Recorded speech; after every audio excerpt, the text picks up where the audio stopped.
Hi friends, ಈ ವಿಡಿಯೋಗೆ ಮರೆಯದೆ ನಿಮ್ಮ ಕಡೆಯಿಂದ ಒಂದು ಲೈಕ್ ಎಕ್ಸ್ಪೆಕ್ಟ್ ಮಾಡ್ತಾ ಇದ್ದೀನಿ. ಅದೇ ರೀತಿ ಯಾರಾದರೂ ಸಬ್ಸ್ಕ್ರೈಬ್ ಮಾಡ್ಕೊಂಡಿಲ್ಲ ಅಂತಂದ್ರೆ ಸಬ್ಸ್ಕ್ರೈಬ್ ಮಾಡಿಕೊಂಡು ಪಕ್ಕದಲ್ಲಿರುವ ಬೆಲ್ ಐಕನ್ ಅನ್ನು ಒತ್ತಿ ಆಲ್ ಅಂತ ಪ್ರೆಸ್ ಮಾಡ್ಕೊಳ್ಳಿ. ನೆನ್ನೆ ಎಪಿಸೋಡ್ ಹೆಂಗಿತ್ತು, ಚೆನ್ನಾಗಿತ್ತಾ ಚೆನ್ನಾಗಿಲ್ವಾ ಏನೋ ಒಂದು ಈ ವಿಡಿಯೋ ಕೆಳಗಡೆ ಕಮೆಂಟ್ ಮಾಡಿ. ಅದೇ ರೀತಿ ರಾತ್ರಿ ಎಲಿಮಿನೇಷನ್ ಅಪ್ಡೇಟ್ ಬಗ್ಗೆ ಒಂದು ವಿಡಿಯೋ ಮಾಡಿದ್ದೀನಿ, ಯಾರಾದರೂ ನೋಡಿಲ್ಲ ಅಂತಂದ್ರೆ ಹೋಗಿ ನೋಡಿ. ಇವತ್ತು ಎಲಿಮಿನೇಷನ್ ಅಲ್ಲಿ ಲಾಸ್ಟ್ ಬಾಟಮ್ 2 ನಲ್ಲಿ ಸೇವಿಂಗ್ ಆರ್ಡರ್ ಅಲ್ಲಿ ಬಂದಾಗ ಮಾಳು ಮತ್ತೆ ಮಲ್ಲಮ್ಮ ಇಬ್ರು ಇರ್ತಾರೆ. ಅವರಿಬ್ಬರಲ್ಲಿ ಒಬ್ರು ಎಲಿಮಿನೇಟ್ ಆಗ್ತಾರೆ. ಗುರು, ನೆನ್ನೆ ಎಪಿಸೋಡ್ ಅಂತೂ ಸಿಕ್ಕಾಪಟ್ಟೆ ಬೋರಿಂಗ್ ಆಗಿತ್ತು ಗುರು. One of the worst episode ಅಂತಂದ್ರೆ ತಪ್ಪಾಗೋದಿಲ್ಲ. ನನ್ಗೇನ್ ಅನ್ಸುತ್ತೋ ನನ್ನ ಒಪಿನಿಯನ್ ಅನ್ನ ಆನೆಸ್ಟ್ ಆಗಿ ನಾನು ಹೇಳೋದಕ್ಕೆ ಟ್ರೈ ಮಾಡ್ತೀನಿ. ಅದ್ರ ಜೊತೆಗೆ ಇನ್ನು ಎಪಿಸೋಡ್ ಅಲ್ಲಿ ಆಗದೆ ಇರ್ತಕ್ಕಂಥ ಕೆಲವೊಂದು ವಿಚಾರಗಳನ್ನ ನಾನು ಹೇಳ್ತಾ ಹೋಗ್ತೀನಿ. ಆ ಟಾಪಿಕ್ ಬಂದಾಗ ಏನಾಯ್ತು ಅನ್ನೋದ್ರ ಬಗ್ಗೆ ಡೀಟೇಲ್ಡ್ ಆಗಿ ಹೇಳ್ತಾ ಹೋಗ್ತೀನಿ. ತುಂಬಾ ಇಂಟ್ರೆಸ್ಟಿಂಗ್ ಆಗಿರುತ್ತೆ. ವಿಡಿಯೋ ಸ್ಕಿಪ್ ಮಾಡದೆ ಪೂರ್ತಿಯಾಗಿ ನೋಡಿ. ಉತ್ತಮ ಬಂದು ಜಾನು ಅವ್ರಿಗೆ ಸಿಗುತ್ತೆ. ಗುರು, ಜಾನ್ವಿ ಅವರು ಡಿಸರ್ವ್ ಇದ್ದಾರೆ ಅಂತ ನನ್ಗೆ ಅನಿಸ್ತು ಗುರು. ಯಾಕೆಂತಂದ್ರೆ ಎಫರ್ಟ್ಸ್ ಹಾಕಿದ್ದಾರೆ. ಅದ್ರ ಜೊತೆಗೆ ಒಂದು ಫ್ರೆಂಡ್ಶಿಪ್ ಅನ್ನೋದನ್ನ ಬ್ರೇಕ್ ಮಾಡಿ ಆಚೆ ಬಂದು ಅವರು ಆ ವಾರ ಪೂರ್ತಿ ಆಟ ಆಡಿದ್ದಾರೆ. ಅದ್ರ ಜೊತೆಗೆ ಹೌಸಲ್ಲೂ ಕೂಡ ಸ್ವಲ್ಪ ಆರಾಮಾಗಿ ಚೆನ್ನಾಗಿದ್ರು. ಯಾವುದೇ ಒಂದು ಜಾಸ್ತಿ ಗಲಾಟೆಗಳು ಅದು ಇದು ಇಲ್ಲದೆ ಸ್ವಲ್ಪ ಚೆನ್ನಾಗಿದ್ರು ಜಾನ್ವಿ ಅವರು. ಅದ್ರ ಜೊತೆಗೆ ಇನ್ನು ರಘುವಣ್ಣನೂ ಡಿಸರ್ವ್ ಇದ್ರು, ರಕ್ಷಿತಾನೂ ಡಿಸರ್ವ್ ಇದ್ರು. ಬಟ್ ಜಾನ್ವಿ ಅವ್ರಿಗೆ ಕೊಟ್ಟಿರೋದ್ರಿಂದ ಏನೂ ತೊಂದರೆ ಇಲ್ಲ, ಡಿಸರ್ವ್ ಅಂತ ಹೇಳ್ಬೋದು. ಧನುಷ್ ಕೂಡ ಡಿಸರ್ವ್ ಇದ್ರು.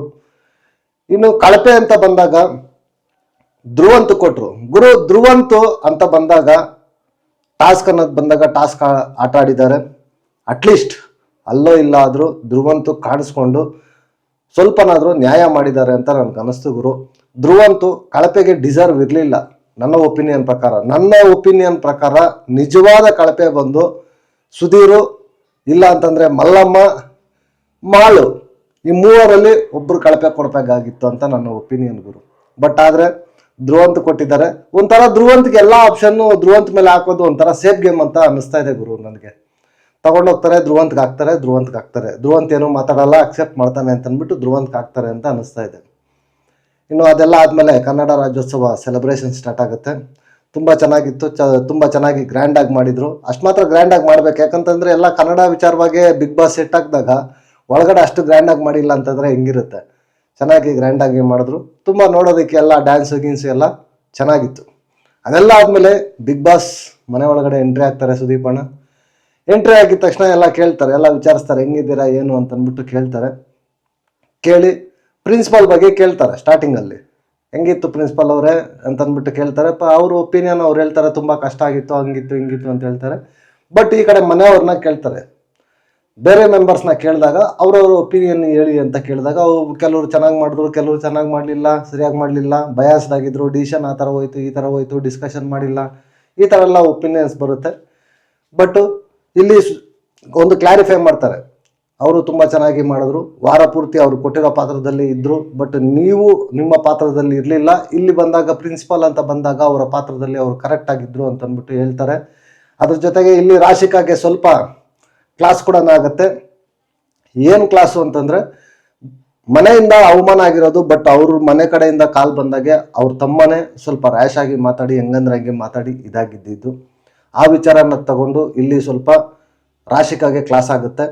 ಕ್ಲಾಸ್ ಆಗಿದ ತಕ್ಷಣ ರಾಶಿಕಾ ಏನು ಮಾಡ್ತಾರೆ, ಸ್ವಲ್ಪ ತುಂಬ ಎಮೋಷ್ನಲ್ ಆಗ್ತಾರೆ. ಅದನ್ನ ತಮ್ಮ ಆ ಥರ ಮಾತಾಡಿದ್ದನ್ನು ನೋಡಿ ಕೇಳಿಸ್ಕೊಂಡು ಮತ್ತೆ ಅವರು ನಾನು ಮಾಡಿದ್ದೇ ಸರಿ, ನೀವು ಮಾಡಿದ್ದೇ ಸರಿ ಅಂತ ಅಂದ್ಬಿಟ್ಟು ಮತ್ತೆ ಅಲ್ಲಿ ಬಂದಾಗ ಪ್ರಿನ್ಸಿಪಾಲ್ ಜೊತೆ ಆರ್ಗ್ಯುಮೆಂಟ್ ಮಾಡ್ತಾರೆ, ಜಗಳ ಮಾಡ್ತಾರೆ. ಆ ವಿಚಾರವಾಗಿ ಕೂಡ ಮಾತಾಡ್ತಾರೆ. ನಿಮ್ಮ ಮನೆಯವರು ಹೇಳಿದ್ದನ್ನೆಲ್ಲ ಸರಿ ಅಂತ ನೀವು ಅಂದ್ಕೊಂಡಿದ್ದೀರಾ, ಆ ಥರ ಅಂದ್ಕೊಂಡಿದ್ರೆ ನೀವೆಲ್ಲ ಮುಟ್ಟಾಳ್ರು ಅಂತ ಅಂದ್ಬಿಟ್ಟು ಅದಕ್ಕೂ ಸ್ವಲ್ಪ ಮಾತಾಡ್ತಾರೆ. ಸ್ವಲ್ಪ ರಾಶಿಕಾಗೆ ನೆನ್ನೆ ಸ್ವಲ್ಪ ತುಂಬ ಕ್ಲಾಸ್ ಇತ್ತು, ಸಿಕ್ಕಾಪಟ್ಟೆ ಕ್ಲಾಸ್ ಇತ್ತು.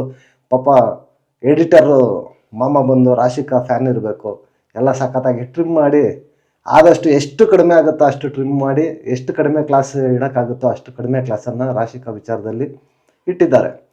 ಇನ್ನು ಅದ್ರ ಜೊತೆಗೆ ಈ ಕಡೆ ಬಂದಾಗ ರಘುವಣ್ಣಗೆ ಕಿಚ್ಚನ ಚಪ್ಪಾಳೆ ಕೊಡ್ತಾರೆ. ಯಾಕಂತಂದ್ರೆ ವಾರ ಪೂರ್ತಿ ಅವರು ಆಡಿರೋ ವಿಧಾನ ಆಗಿರ್ಬೋದು, ಪೇಷನ್ಸ್ ಆಗಿರ್ಬೋದು, ಅದ್ರ ಜೊತೆಗೆ ಅವ್ರ ಪಾತ್ರದಲ್ಲಿ ಇದ್ದಿದ್ದಕ್ಕೆ ಒಂದು ಕಿಚ್ಚನ ಚಪ್ಪಾಳೆ ಕೊಡ್ತಾರೆ. ಗುರು, ಡಿಸರ್ವ್. ನಾನು ನೆನ್ನೆ ವಿಡಿಯೋ ಮಾಡಿದಾಗೂ ನಾನು ಹೇಳಿದ್ದೆ ಬೆಸ್ಟ್ ಪ್ರಿನ್ಸಿಪಾಲ್ ಅಂತ ಅಂದ್ಬಿಟ್ಟು. ನನಗೂ ಅನಿಸ್ತು ಗುರು. ಯಾಕಂತಂದ್ರೆ ಡಿಸರ್ವ್ ಇದ್ರು ಇವರು ಮತ್ತೆ ಧನುಷ್ ಇಬ್ಬರಲ್ಲಿ ಯಾರು ಕೊಟ್ಟಿದ್ದಿದ್ರು ಓಕೆ ಚೆನ್ನಾಗಿ ಆಟ ಆಡಿದ್ರು ವಾರ ಪೂರ್ತಿ ಅಂತ ನನಗೂ ಅನಿಸಿತ್ತು. ಬಟ್ ಪ್ರಿನ್ಸಿಪಾಲ್ ಕೊಟ್ಟಿರೋದು ತುಂಬ ಖುಷಿ ಆಯಿತು. ಡಿಸರ್ವ್ ಇದ್ದಾರೆ, ಅನ್ಡಿಸರ್ವ್ಗೇನು ಕೊಟ್ಟಿಲ್ಲ ಅಂತ ನನಗನ್ನಿಸ್ತು. ಬಟ್ ಆದರೂ ಕೂಡ ಕೆಲವೊಂದು ಎಕ್ಸ್ಪ್ರೆಷನ್ಸ್ ಇರ್ತಾವಲ್ಲ, ಕಿಚ್ಚನ ಚಪ್ಪಾಳೆ ಇಂಥವ್ರಿಗೆ ಹೋಯ್ತು ಅಂದಿದ ತಕ್ಷಣ ಪಕ್ಕದಲ್ಲಿ ಸ್ವಲ್ಪ ಜನದ ಎಕ್ಸ್ಪ್ರೆಷನ್ ತುಂಬ ಸಖತ್ತಾಗಿ ಇಡ್ತಾಯಿದ್ರು. ನೋಡೋದಕ್ಕೆ ಅದೊಂಥರ ಮಜಾ ಆಯಿತು ಗುರು. ಸಖತ್ತಾಗಿ ಇದು ಮಾಡ್ತಾಯಿದ್ರು. ಅದೆಲ್ಲ ಆದಮೇಲೆ ಎಪಿಸೋಡಲ್ಲಿ ನನಗೊಂದೇ ಒಂದು ಬೇಜಾರು. ಅಭಿ ಬಿಗ್ ಬಾಸ್ ಮನೆಯಿಂದ ಎಲಿಮಿನೇಟ್ ಆಗಿಬಿಟ್ಟಿದ್ದಾರಾ ಗೊತ್ತಿಲ್ಲ. ಧನು ಬಿಗ್ ಬಾಸ್ ಮನೇಲಿ ಇದ್ದಾರೋ ಇಲ್ಲ ಅವ್ರ ಮನೇಲಿ ಇದ್ದಾರೋ ಬಿಗ್ ಬಾಸ್ಗೆ ಗೊತ್ತು ಅಲ್ವಾ. ಎಲ್ಲಿ ಮತ್ತೆ ಕಾಣಿಸೋದೇ ಇಲ್ಲ. ಏನು ಮಾಡೋದು, ಮಾಡು ಇಲ್ಲ. ಮಲ್ಲಮ್ಮ ಆದರೂ ಅಲ್ಲಿ ಸ್ವಲ್ಪ ಇಲ್ಲಿ ಸ್ವಲ್ಪ ಕಾಣಿಸಿದ್ರು. ಪಾಪ ಜಾನ್ವಿ ಏನು ಮಾಡಿದ್ರು, ಜಾನ್ವಿ ಇಲ್ಲ. ಒಂದು ವರ್ಡ್ ಆದರೂ ಮಾತಾಡೋದು ಬೇಡವಾ ಗುರು. ತುಂಬ ಫೇವರಿಸಮ್ ಥರ ಎಪಿಸೋಡು ಸಖತ್ತು ಟ್ರಿಮ್ ಆಗಿ ಮಾಡಿ ಎಲ್ಲ ಈ ಥರ ಮಾಡಿದ್ರೆ ಆಡಿಯನ್ಸ್ ಇದರಲ್ಲಿ ತುಂಬ ಇದಾಗುತ್ತೆ. ಬಟ್ ಇಲ್ಲಿ ಸುದೀಪ್ ಅಣ್ಣ ಮಿಸ್ಟೇಕ್ ಇಲ್ಲ ಗುರು. ಸುದೀಪ್ ಅಣ್ಣ ಎಲ್ಲರ ಜೊತೆನೂ ಮಾತಾಡಿದ್ದಾರೆ, ಎಲ್ಲರ ಟಾಪಿಕನ್ನು ಮಾತಾಡಿದ್ದಾರೆ, ಎಲ್ಲರ ಜೊತೆನೂ ಡಿಸ್ಕಸ್ ಮಾಡಿದ್ದಾರೆ. ಬಟ್ ಇಲ್ಲಿ ಎಡಿಟರ್ ಅಂತ ಬಂದಾಗ ಬಿಗ್ ಬಾಸ್ಗೆ ಏನು ಬೇಕೋ ಅವ್ರು ಯಾವುದನ್ನು ಕೇಳಿರ್ತಾರೋ ಅಷ್ಟನ್ನ ಮಾತ್ರ ಹಾಕಿ ಈ ಎಪಿಸೋಡ್ಗೆ ತಲೆನೂ ಇಲ್ಲ ಬುಡನೂ ಇಲ್ಲ. ತಾನು ಹೋಗಿದ್ದೇ ದಾರಿ ಇಲ್ಲೆಲ್ಲ ಸ್ಟಾರ್ಟ್ ಆಗುತ್ತೆ, ಅಲ್ಲೆಲ್ಲೋ ಎದ್ದೇಳುತ್ತೆ. ಆ ಥರ ಆಯಿತು. ಒಂದಕ್ಕೂ ಕ್ಲಿಯರ್ ಕಟ್ ಕ್ಲಾರಿಟಿ ಅನ್ನೋದು ಯಾವುದ್ರಲ್ಲೂ ಸಿಕ್ಕಿಲ್ಲ. ಈ ಚಂದ್ರಪ್ರಭಾ ವಿಚಾರ ತಗೊಂಡು ಬಯಾಸ್ಡ್ ಅಂತ ಅಂದ್ಬಿಟ್ಟು ತಗೊಂಡು ಅರ್ಧ ಗಂಟೆ ಒಂದು ಕಾಲು ಗಂಟೆ ಅದರಲ್ಲೇ ಕಳೀತಾರೆ. ಅದು ದೊಡ್ಡ ಇಂಪಾರ್ಟೆಂಟಾ? ಬಿಗ್ ಬಾಸ್ ಒಂದು ರಿಯಾಲಿಟಿ ಶೋ ಅಲ್ಲ, ಅದಕ್ಕಿಂತ ಅವರಪ್ಪ ಅಂತ ಅಂದ್ಬಿಟ್ಟು ಅದೊಂಥರ ಕಾಮಿಡಿ ವೇನಲ್ಲಿ ಅವರು ಇದು ಮಾಡಿರೋದನ್ನ ತಗೊಂಡು ಅರ್ಧ ಗಂಟೆ ಹಾಕ್ತಾರೆ ಗುರು. ಇನ್ನು ಬೇರೆ ವಿಚಾರಗಳಿರ್ಲಿಲ್ವಾ? ಏನೋ ಬಿಗ್ ಬಾಸ್ಗೆ ಗೊತ್ತಪ್ಪ, ಯಾಕೆ ಸುಮ್ಮನೆ. ಅದೆಲ್ಲ ಆದಮೇಲೆ ನೆಕ್ಸ್ಟು ಬ್ಯಾಚು ಮತ್ತು ಬ್ಯಾಚು ನೀವು ಬ್ಯಾಚ್ಗಳ ಜೊತೆ ಇರಲಿಲ್ಲ, ಎಲ್ಲರ ಜೊತೆ ಮಿಂಗಲ್ ಆಗ್ತಾ ಇದ್ರಿ. ಆ್ಯಸ್ ಎ ಟಾಸ್ಕ್ ಅಂತ ಕೊಟ್ಟಾಗ ಒಂದು ರೂಲ್ಸ್ ಅಂತ ಇಟ್ಟಾಗ ನೀವು ಅದನ್ನು ಕರೆಕ್ಟಾಗಿ ಸ್ಟ್ರಿಕ್ಟಾಗಿ ಫಾಲೋ ಮಾಡಲಿಲ್ಲ. ರೂಲ್ಸ್ ಬಗ್ಗೆ ಯಾರು ಮಾತಾಡೋದಕ್ಕೆ ನಾಲಾಯಕು ಅಂತ ಅಂದ್ಬಿಟ್ಟು ಅದನ್ನು ಹೇಳ್ತಾರೆ. ರೂಲ್ಸ್ ಇಲ್ಲ ಬಿಡಿ, ಇಲ್ಲಿ ಯಾವ ಇದು ಇಲ್ಲ ಬಿಡಿ, ರೂಲ್ಸು ಇಲ್ಲ, ರೆಗ್ಯುಲೇಷನ್ ಇಲ್ಲ, ಏನೂ ಇಲ್ಲ. ಜೈಲಲ್ಲಿ ಧ್ರುವ ಅಂತ ಇರ್ತಾರೆ, ಇಲ್ಲಿ ಬಂದು ಸೂರಜ್ ಅವರು ತರಕಾರಿ ಕಟ್ ಮಾಡ್ತಾರೆ. ಇನ್ನೆಲ್ಲಿ ರೂಲ್ಸು? ಮನೆಗೆ ಎಲ್ಲ ಇದು ಕಟ್ಟಾಗುತ್ತೆ, ಲಕ್ಸುರಿ ಬಜೆಟ್ ಪಾಯಿಂಟ್ಸ್ ಎಲ್ಲ ಕಟ್ಟಾಗುತ್ತೆ. ಸೂರಜ್ ಆಗಿದ್ದಕ್ಕೆ ತಗೊಂಡ್ರು, ಅದೇ ರಕ್ಷಿತಾ ಮಾಡಿದಿದ್ರೆ ಆ ಕೆಲಸನ ಮನೆಯವರೆಲ್ಲ ಬಂದು ಅವ್ರ ಮೇಲೆ ಬಿದ್ದಿರೋರು. ಇಷ್ಟೇ ಡಿಫ್ರೆನ್ಸ್ ಇರ್ತಾ ಇದ್ದಿದ್ದು. ಒಬ್ಬೊಬ್ರಿಗೆ ಒಂದೊಂಥರ ಫೇವರಿಸಮ್ ನಡೀತಾ ಇದೆ ಬಿಗ್ ಬಾಸ್ ಮನೆಯಲ್ಲಿ ಅಂತ ನನಗೆ ಅನಿಸ್ತಾ ಇದೆ. ಅದೆಲ್ಲ ಆದಮೇಲೆ ನೆಕ್ಸ್ಟ್ ಸ್ಟಾರ್ಟ್ ಮಾಡ್ತಾರೆ ಗುರು. ರಕ್ಷಿತಾ ಫೇಕಾ ರಿಯಲ್ಲ ಅಂತ ಅಂದ್ಬಿಟ್ಟು ಕೇಳಿದಾಗ ಯಾರು ಎತ್ತಲ್ಲ. 4 ಜನ ಎತ್ತಾರೆ. ಯಾರು? ರಾಶಿಕಾ, ರಿಷಿ, ಅಶ್ವಿನಿ ಮತ್ತು ಸುಧೀರಣ್ಣ. ಈ 4 ಜನ ಬಿಟ್ಟು ಇನ್ಯಾರು ಎತ್ತಲ್ಲ. ಸ್ಯಾಟರ್ಡೆ ಬಂದರೆ ಹಿಂಗಿರ್ತಾರೆ, ವೀಕ್ ಡೇಸ್ ಬಂದರೆ ಹಿಂಗಿರ್ತಾರೆ ಅಂತ. ಇವಾಗ ಸ್ಯಾಟರ್ಡೆ ಬಂದರೆ ಅಶ್ವಿನಿ ಮೇಡಮ್ ಏನೂ ಗೊತ್ತಿಲ್ಲದೆ ಇರ್ತಾರೆ. ವೀಕ್ ಡೇಸಲ್ಲಿ ಬಂದರೆ ಹೆಂಗಂದ್ರೆ ಹಂಗೆ ರ್ಯಾಶ್ ಆಗಿ ಮಾತಾಡ್ತಾರೆ. ಅದೇ ರಿಷಾ ಅವರು ಕಿರ್ಚಾಡ್ತಾ ಇರ್ತಾರೆ. ವೀಕ್ ಡೇಸಲ್ಲಿ ಬಂದಾಗ ಹಿಂಗೆ ಸರ್ ಹಂಗೆ ಸರ್ ಅಂತಾರೆ. ರಾಶಿಕಾ ಅವರು ಅದೇ ಥರನೇ. ಸುದೀಪ್ ಅಣ್ಣ ಮುಂದೆ ಯಾಕೆ ಆ ಥರ ಕಿರ್ಚಾಡಲ್ಲ? ಹಾಗಾದ್ರೆ ಅವರು ಫೇಕ್ ತಾನೆ. ಸುದೀಪ್ ಅಣ್ಣ ಕೂಡ ಅದನ್ನೇ ಕೇಳೋದು. ಬಟ್ ಅದಕ್ಕೆ ಆನ್ಸರ್ ಇರಲ್ಲ. ಇಲ್ಲಿ ಮಾತ್ರ ಕರೆಕ್ಟಾಗಿ ಹೇಳ್ತಾರೆ ಗುರು. ಯಾರು ಸುಧೀರಣ್ಣಗೆ ಮೇಡಮ್ ಮೇಡಮ್ ಬೇಡ ನಿಮ್ದು ಹೇಳಿ ಅಂತ ಅಂದ್ಬಿಟ್ಟು ಅಲ್ಲಾದರೂ ತಿಳ್ಕೋಬೇಕು. ಕ್ಲಿಯರ್ ಕಟ್ಟು ಇಂಟುಗಳು ಕೊಟ್ಟು ಸಿಕ್ಕಾಪಟ್ಟೆ ಇಂಟುಗಳು ಕೊಡ್ತಾ ಇದ್ದಾರೆ. ಅರ್ಥ ಮಾಡ್ಕೋತಾ ಇಲ್ಲ. ಅದೇ ರೀತಿ ಬಾಂಡಿಂಗ್ ಬಗ್ಗೆ ಹೇಳ್ತಾರೆ, ಡೈರೆಕ್ಟಾಗಿ ಹೇಳ್ತಾರೆ, ನಿಮ್ಗೆ ಬಾಂಡಿಂಗ್ ಏನೋ ಇದ್ರು ಆಚೆ ಕಡೆ ಇಟ್ಕೊಳ್ಳಿ, ಮದುವೆ ಮಕ್ಕಳು ಏನೇ ಇದ್ರು ಕೂಡ ಆಚೆ ಇಟ್ಕೊಳ್ಳಿ ಅಂತ. ಯಾರ್ಯಾರಿಗೆ ಅರ್ಥ ಆಗ್ಬೇಕೋ ಅವ್ರಿಗೆ ಅರ್ಥ ಆಗ್ಬೇಕು. ರಾಶಿಕ್ ಅವ್ರಿಗೆ ಅರ್ಥ ಆಗ್ಬೇಕು, ಸೂರಜ್ಗೆ ರಾಶಿಕ್ ನಮ್ಮ ಟ್ರ್ಯಾಕು ರಾಂಗ್ ಆಗಿ ಹೋಗ್ತಾ ಇದೆ, ಬೇಡ ಪೋಟ್ರೆ ಆಗ್ತಾ ಇರೋದು ಬ್ಯಾಡಾಗಿ ಹೋಗ್ತಾ ಇದೆ, ಇದನ್ನು ಕಟ್ ಮಾಡೋಣ, ನಮ್ಮ ಗೇಮ್ ಬಗ್ಗೆ ಫೋಕಸ್ ಮಾಡೋಣ, ಈ ಥರ ಇದಿರಬೇಕು. ಅದನ್ನು ಬಿಟ್ಬಿಟ್ಟು ಇಲ್ಲ ನಾನು ಮಾಡಿದ್ದೆ ಸರಿ ಅಂತ ಹೋದರೆ ಏನು ಮಾಡೋಕ್ಕಾಗಲ್ಲ. ನಾನು ಹಿಡಿದಿರೋ ಕುದುರೆಗೆ 3 ಕಾಲು ಅಂತಂದ್ರೆ ಏನು ಮಾಡೋಕ್ಕಾಗುತ್ತೆ? ಆಯ್ತು ಓಡಿಸ್ಕೊ ಹೋಗಪ್ಪ ಅಂತ ಬಿಡಬೇಕಾಗುತ್ತೆ. ಬೇಗ ಮುರಿದಾಗಿ ಈಚೆ ಬರುತ್ತೆ ಅಷ್ಟೇ. ಅದೆಲ್ಲ ಆದಮೇಲೆ ಇಲ್ಲಿ ಅಶ್ವಿನಿ ಮೇಡಮ್ಮು ಸ್ವಲ್ಪ ಜಾಸ್ತಿ ಮಾತಾಡ್ತಾ ಇರ್ತಾರೆ. ಅಂದರೆ ಜಾಸ್ತಿ ಏನು ಕಲಾವಿದ್ರ ಬಗ್ಗೆ ಅವಮಾನ ಮಾಡಿದ್ರು. ಅದ್ರ ಜೊತೆಗೆ ಈ ಇನ್ನೊಂದು ಬಂದು ಚಪ್ಪಲಿ ತೋರಿಸ್ತಾ ಇದ್ರು ಅಂತ. ಗುರು, ಚಪ್ಪಲಿ ತೋರಿಸ್ದೆ ಯಾರು ಮಾತಾಡೋಕ್ಕೆ ಸಾಧ್ಯ ಇಲ್ಲ. ಒಂದು ನನ್ನ ಪಾಯಿಂಟ್ ಆಫ್ ವ್ಯೂ. ಇಲ್ಲ ತೋರಿಸಿದ್ರೆ ಎಪಿಸೋಡಲ್ಲಿ ಹಾಕ್ಬೇಕಾಗಿತ್ತು. ಇಲ್ಲಿ ಮಿಸ್ಟೇಕ್ ಯಾರ್ದು? ತೋರಿಸಿರೋರ್ದು ಮಿಸ್ಟೇಕ್ ಅಲ್ಲ, ಮಾತಾಡ್ತಾ ಇರೋದು ಮಿಸ್ಟೇಕ್ ಅಲ್ಲ, ಎಪಿಸೋಡಲ್ಲಿ ಜನಕ್ಕೆ ತೋರಿಸದೇ ಇರೋ ಒಂದು ಮಿಸ್ಟೇಕು.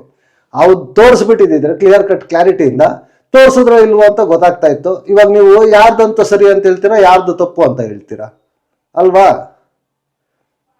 ಇದು ತುಂಬಾ ಒಂಥರ ಬೇರೆ. ಇದು ಇನ್ನೊಂದು ಕಲಾವಿದರಿಗೆ ಅವಮಾನ ಮಾಡೋದು. ಇಲ್ಲಿ ಸಡನ್ ಆಗಿ ಬಂದು ಕಾವ್ಯ ಸ್ಟ್ಯಾಂಡ್ ತಗೊಂತಾರೆ, ಸೂಪರ್ ಗುರು. ಕಾವ್ಯ ಮಾತ್ರ ಡೇ ಬೈ ಡೇ ಸ್ಟ್ಯಾಂಡ್ ತಗೊಳ್ಳೋದಲ್ಲಿ ಮಾತಾಡೋದ್ರಲ್ಲಿ ಎಕ್ಸಲೆಂಟ್ ಅಂತ ನನ್ಗನ್ನಿಸ್ತು. ಆ ಸ್ಟ್ಯಾಂಡ್ ತಗೊಳ್ಳೋ ವಿಚಾರದಲ್ಲಿ ಅಶ್ವಿನಿ ಮೇಡಮ್ ಮ್ಯಾನಿಪ್ಯುಲೇಟ್ ಮಾಡೋ ಥರನೇ ಇತ್ತದು. ಆ ಅವಮಾನ ಅನ್ನೋ ರೇಂಜ್ಗೆ ಏನು ರಕ್ಷಿತ್ ಅವ್ರಿಗೆ ರಕ್ಷಿತ್ ಅವರು ಮಾಡಕ್ ಹೋಗ್ಲಿಲ್ಲ. ಬಟ್ ಇವರು ಅದನ್ನ ಪ್ರೊಜೆಕ್ಟ್ ಮಾಡೋ ಥರ ಪೋರ್ಟ್ರೇ ಮಾಡೋ ಥರ ತೋರಿಸಿದ್ರು ಅಷ್ಟೇ. ಆ ವಿಚಾರದಲ್ಲಿ ಸ್ಟ್ಯಾಂಡ್ ತಗೊಂಡು ಸಖತ್ತಾಗಿ ಸೂಪರ್ ಆಗಿ ಇದು ಮಾಡಿದ್ರು. ಅದೆಲ್ಲ ಆದ್ಮೇಲೆ ನೆಕ್ಸ್ಟು ಗಿಲ್ಲಿ ಡಿಸಿಷನ್ ಬಗ್ಗೆ ಮಾತಾಡ್ತಾರೆ. ಆ ಗಿಲ್ಲಿ ಡಿಸಿಷನ್ನು ಒಂದು ಕೂಡ ಕ್ಲಾರಿಟಿಗೆ ಬಂದಿಲ್ಲ ಗುರು, ಏನು ಕ್ಲಾರಿಟಿ ಬಂದಿಲ್ಲ. ಕೊನೆಗೆ ಏನದು ಯಾಕೆ ಈ ಥರ ಮಾಡಿದ್ದು ಅಂತಂದ್ರೆ, ನಾನು ಆಡಿದ್ದೆ ಒಂದು, ಇಲ್ಲಿ ರಾಶಿಕಾ ಡಿಸಿಷನ್ ಏನಂತಂದ್ರೆ ಆ ಬಟ್ಟೆ ಗಿಟ್ಟೆ ಎಲ್ಲ ಎಳೆದಿದ್ರು, ಅದರಿಂದ ಬೇಜಾರಾಗಿತ್ತು, ನಾನು ಕೊಟ್ಟಿಲ್ಲ ಅಂತ ಅಂದ್ಬಿಟ್ಟು ಹೇಳ್ತಾರೆ. ಅದೆಲ್ಲ ಆದಮೇಲೆ ನೆಕ್ಸ್ಟು ರಕ್ಷಿತಾ ಬಟ್ಟೆ ಬಗ್ಗೆ ಮಾತಾಡ್ತಾರೆ.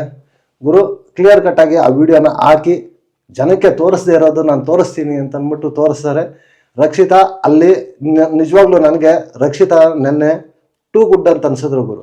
ರಕ್ಷಿತಾ ಅವರು ಒಂದು ಮಾತು ಹೇಳ್ಬಿಡ್ಬೋದಾಗಿತ್ತು, ಇಲ್ಲ ನನಗೆ ಬಟ್ಟೆ ಎಳೆದು ಈ ಥರ ಮಾಡೋದಕ್ಕೆ ಬೇಜಾರಾಯಿತು ಬಿಟ್ಬಿಡಿ ಅಂದ್ರು ಕೂಡ ಅವ್ರು ಬಿಟ್ಟಿಲ್ಲ ಅಂತ ಅಂದ್ಬಿಟ್ಟು ರಿವರ್ಸಲ್ಲಿ ಒಂದು ಮಾತು ಅಂದಿದ್ರು ಕೂಡ ಮುಗ್ದೋಗ್ತಾ ಇತ್ತು ಕತೆ. ಬಟ್ ಆನೆಸ್ಟಾಗಿ ಆ ಹುಡುಗಿ ಇಲ್ಲ ಸರ್ ಅವ್ರು ಬೇಕು ಅಂತ ಮಾಡಲಿಲ್ಲ ಅಂತ ಅಂದ್ಬಿಟ್ಟೇ ಹೇಳಿದ್ರು. ಅದೇ ಅವ್ರ ಜಾಗದಲ್ಲಿ ಬೇರೆಯವ್ರು ಯಾರಾದರೂ ಇದ್ದಿದ್ದೀರಾ ಅಡ್ವಾಂಟೇಜ್ ತಗೊಳ್ಳೋದಕ್ಕೆ ಪ್ರಯತ್ನ ಪಡ್ತಾ ಇದ್ರು. ಇನ್ನು ಇದ್ರ ಬಗ್ಗೆ ತುಂಬ ಆಗಿತ್ತು. ಬಟ್ ಆದರೆ ಡಬಲ್ ಆರ್ ಇಬ್ಬರು ರಕ್ಷಿತಾ ಮತ್ತು ರಾಶಿಕಾ ಮತ್ತು ರಿಷಿ ಅವರಿಬ್ಬರು ಕೂಡ ತುಂಬ ಹತ್ಕೊಂಡು ನಮಗೆ ರಕ್ಷಿತಾ ಇದರಿಂದ ತುಂಬ ಇದಾಗಿದೆ, ತುಂಬ ಪರ್ಸ್ನಲ್ ಆಗ್ತಾ ಇದೆ, ಈಗ ಮನೆಯವ್ರದ್ದು ಬೈಸ್ಕೊಂಡಿದ್ದಾಯಿತು, ಎಲ್ಲ ಆಯಿತು, ನಾವು ಕ್ವಿಟ್ ಮಾಡ್ತೀವಿ ಇಲ್ಲಿಂದ, ಅದೇ ದೊಡ್ಡ ಡಿಸ್ಕಷನ್. ಆ ಡಿಸ್ಕಷನ್ನ ಎಪಿಸೋಡಲ್ಲಿ ಹಾಕಿದೆ. ಅವ್ರಿಗೆ ಅಲ್ಲಿ ಸಮಾಧಾನ ಮಾಡಿ ಎಲ್ಲ ಇದು ಮಾಡಿ ಕೂಲಾಗಿ ಅವ್ರಿಗೆ ಇದು ಮಾಡಿಸಿ ಇಲ್ಲಿ ಅವ್ರಿಗೆ ಕ್ಲೀನ್ ಚೀಟನ್ನು ಕೊಟ್ಟು ಅವ್ರದ್ದೇನು ಮಿಸ್ಟೇಕ್ ಇಲ್ಲ, ರಕ್ಷಿತಾದೇ ಮಿಸ್ಟೇಕು, ನಾನು ಗೇಮ್ ಗಿವ್ ಅಪ್ ಮಾಡ್ತಾ ಇದ್ದೀನಿ ಅಂತ ಹೇಳಬೇಕಾಗಿತ್ತು. ಇದನ್ನು ಪ್ರಾಪರಾಗಿ ಇದು ಮಾಡ್ಕೊಂಡಿಲ್ಲ ಅಂತ ಅಂದ್ಬಿಟ್ಟು ಈ ಕಡೆ ರಘುವಣ್ಣ ಮತ್ತು ಗಿಲ್ಲಿಗೆ ಕ್ಲಾಸು. ಅದು ಆವಾಗಲೇ ಆಡು, ನಾವು ಕೇಳಿದ್ದು ಸುಳ್ಳಾಗಬಹುದು, ನೋಡಿದ್ದು ಸುಳ್ಳಾಗಬಹುದು, ನಿಧಾನಿಸಿ ನೋಡಿದಾಗ ಅಂತ ಅಂದ್ಬಿಟ್ಟು ಆ ಇಡೀ ಎಪಿಸೋಡಲ್ಲಿ ಆ ಒಂದು ಸಾಂಗೇ ಗುರು ಹೈಲೈಟ್ ಅಂತಂದರೆ. ಆ ಸಾಂಗ್ ಸುದೀಪಣ್ಣ ಆಡಿದ ತಕ್ಷಣ ನೆಕ್ಸ್ಟ್ ಏನೋ ದೊಡ್ಡದಾಗಿ ಕ್ಲಾಸ್ ಇದೆ ಅಂತ ಕಾಯ್ಕೊಂಡಿರ್ಬೇಕು. ಅಲ್ಲೇನೂ ಇಲ್ಲ, ಎಲ್ಲ ಆಟಂ ಬಂಬು ಲಕ್ಷ್ಮೀ ಪಟಾಕಿ ಇದೆ ಅಂದ್ಕೊಂಡ್ರೆ ಇಲ್ಲಿ ಎಲ್ಲ ತುಸ್ ಪಟಾಕಿ ಇದೆ ಅಷ್ಟೇ. ಕ್ಲೀನ್ ಚಿಟ್ ಕೊಟ್ಟರು, ಇಲ್ಲಿ ಏನು ಮಿಸ್ಟೇಕ್ ಇಲ್ಲ. ಸ್ಪಂದನ ಮತ್ತು ರಾಶಿಕಾದು ಅಂತಂದ್ಬಿಟ್ಟು ಕ್ಲಿಯರ್ ಕಟ್ ಕ್ಲೀನ್ ಚಿಟ್ಟನ್ನು ಕೊಟ್ಟು ಗಿಲ್ಲಿಗೆ ಕ್ಲಾಸ್ ತಗೊಂಡು ಕೊನೆಯದಾಗಿ ಮತ್ತೆ ಅದೇ ಚಿಕ್ಕಪ್ಪನ ಕತೆ ಸ್ಟಾರ್ಟ್ ಮಾಡ್ತಾರೆ. ಈ ಚಿಕ್ಕಪ್ಪನ ಕತೆ ಏನು ಗುರು, ವಾರ ವಾರ ವಾರ ವಾರ ಅದನ್ನೇ ದಿನ ಹಿಡ್ಕೊಂಡು ಕೊನೆಗೆ ಇದೊಂಥರ ಬೇಜಾರಾಗ್ತಾ ಇದೆ. ಚಿಕ್ಕಪ್ಪನ ಕತೆ ಬೇಜಾರಾಗ್ತಾ ಇದೆ. ಮಾತಾಡೋ ಟಾಪಿಕ್ಗಳ ಬಗ್ಗೆ ಮಾತಾಡ್ತಾ ಇಲ್ಲ, ಹೇಳೋ ವಿಚಾರಗಳ ಬಗ್ಗೆ ಹೇಳ್ತಾ ಇಲ್ಲ. ನಿಜವಾಗ್ಲೂ ಕ್ಲಿಯರ್ ಕಟ್ ಈ ಎಪಿಸೋಡ್ ಎಲ್ಲಿಂದ ಸ್ಟಾರ್ಟ್ ಆಗಿ ಎಲ್ಲಿಂದ ಎಂಡ್ ಆಯಿತು ಅನ್ನೋದೇ ಇಲ್ಲ ಗುರು. ಧ್ರುವಂತ್ಗೆ ಕ್ಲಾಸ್ ಆಗಿತ್ತು, ಧ್ರುವಂತ್ ಆ ವಿಚಾರ ಕೂಡ ಕ್ಲಿಯರ್ ಕಟ್ ಧ್ರುವಂತ್ ಟಾಪಿಕೇ ತೆಗೆದುಬಿಟ್ಟಿದ್ದಾರೆ, ಅದನ್ನು ಕೂಡ ಹಾಕಿಲ್ಲ. ಈ ಕಡೆ ರಿಷಾ ಮತ್ತು ರಾಶಿಕ್ ಅವರು ನಮ್ಗೆ ಇಷ್ಟ ಇಲ್ಲ ರಕ್ಷಿತಾ ವಿಚಾರದಲ್ಲಿ ಈ ಥರ ತುಂಬ ಪರ್ಸನಲ್ ಆಗ್ತಾ ಇದೆ, ಕ್ವಿಟ್ ಮಾಡ್ತೀವಿ ಅಂತ ಅಂದ್ಬಿಟ್ಟು ಅದು ಒಂದು ದೊಡ್ಡ ವಿಚಾರ ಆಯಿತು, ಅದ್ರ ಬಗ್ಗೆ ಕೂಡ ಹಾಕಿಲ್ಲ. ತುಂಬ ವಿಚಾರಗಳು ಹಾಕಿಲ್ಲ ಗುರು. ಬಿಗ್ ಬಾಸು ಯಾರನ್ನ ಸೇಫ್ ಮಾಡಬೇಕು, ಯಾರಿಗೆ ಎಷ್ಟು ಇದಾಗಬೇಕು ಅನ್ನೋದ್ರ ಬಗ್ಗೆ ಅಶ್ವಿನಿ ಮೇಡಮು ಮತ್ತು ರಕ್ಷಿತಾ ವಿಚಾರದಲ್ಲಿ ಆ ಚಪ್ಪಲಿ ವಿಚಾರದಲ್ಲಿ ಕೂಡ ತುಂಬ ಡಿಸ್ಕಷನ್ ಆಯಿತು. ಅದನ್ನು ಕೂಡ ಎಲ್ಲ ಟ್ರಿಮ್ ಮಾಡಿ ಅವ್ರಿಗೆ ಎಷ್ಟು ಬೇಕೋ ಅಷ್ಟನ್ನೇ ಹಾಕ್ಕೊಂಡು ಏನು ಬೇಕೋ ಅದನ್ನೇ ಹಾಕ್ಕೊಂಡು ತಲೆ ಬುಡ ಇಲ್ಲದೆ ಎಪಿಸೋಡ್ ಹಾಕಿದ್ದಾರೆ. ಸ್ವಾಮಿ ನೆಕ್ಸ್ಟ್ ವೀಕಿಂದ ಆದ್ರೂ ಸ್ವಲ್ಪ ಸ್ಟಾರ್ಟಿಂಗು ಎಂಡಿಂಗು ಸ್ವಲ್ಪ ಕ್ಲಿಯರ್ ಆಗಿ ಕೊಡಿ. ಮಿಡ್ಲಲ್ಲಿ ಬೇಕಾದರೆ ನೀವು ಹೆಂಗಾದ್ರೂ ಇಟ್ಕೊಳ್ಳಿ, ಸ್ವಲ್ಪ ಎಪಿಸೋಡ್ ಸ್ವಲ್ಪ ಪೈರಾಗಿಡಿ. ಏನಿಲ್ಲ ಗುರು, ಬಿಗ್ ಬಾಸ್ ಮಾಡೋ ಇದರಿಂದ ಸುದೀಪ್ ಅಣ್ಣಂಗೆ ನೆಗೆಟಿವಿಟಿ ಬರುತ್ತೆ ಅಷ್ಟೇ. ಸುದೀಪ್ ಅಣ್ಣ ಹೋಸ್ಟ್ ಮೇಲೆ ಮಾತಾಡ್ಕೊತಾರೆ ಅಷ್ಟೇ, ಅದೊಂದು ಬೇಜಾರು ಅಷ್ಟೇ. ಸುದೀಪ್ ಅಣ್ಣದೇನು ಮಿಸ್ಟೇಕ್ ಇಲ್ಲ. ಬಿಗ್ ಬಾಸ್ ಟೀಮ್ ಏನು ಹೇಳ್ತಾರೋ ಅದನ್ನು ಸುದೀಪ್ ಅಣ್ಣ ಮಾಡಬೇಕಷ್ಟೇ. ನಿಮ್ಗೇನು ಅನ್ನಿಸ್ತು ನನ್ನ ಎಪಿಸೋಡ್ ನೋಡಿ ವಿಡಿಯೋ ಕೆಳಗಡೆ ಕಮೆಂಟ್ ಮಾಡಿ. ನೆಕ್ಸ್ಟ್ ವಿಡಿಯೋದಲ್ಲಿ ಸಿಗೋಣ. Until take care, bye bye, ನಮಸ್ತೆ.